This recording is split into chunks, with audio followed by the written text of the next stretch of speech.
আসসালামু আলাইকুম ওয়া রাহমাতুল্লাহ। বন্ধুরা দেখতে পাচ্ছেন এটা একটি ইন্ডাস্ট্রিয়াল ইলেকট্রিক্যাল প্যানেল।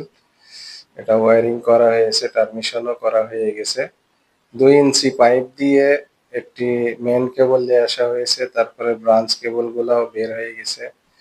ও সিলিংয়ে জংশন বক্স লাগানো হয়েছে, সেখান থেকে কিছু কন্ট্যাক্টর লাগানো হয়েছে।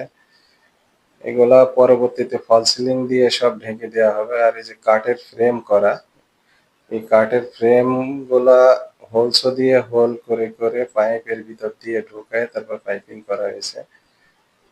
পাইপিং গুলো অনেক সুন্দর হয়েছে, কিন্তু দেখতে তো এইভাবে খোলামেলা দেখতে অনেক খারাপ লাগে।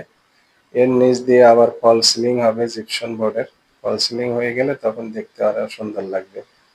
তো ভিডিওটা কেমন লাগলো কমেন্ট বক্সে জানাবেন। চ্যানেলটি সাবস্ক্রাইব করে আমাদের সাথেই থাকবেন। আসসালাম।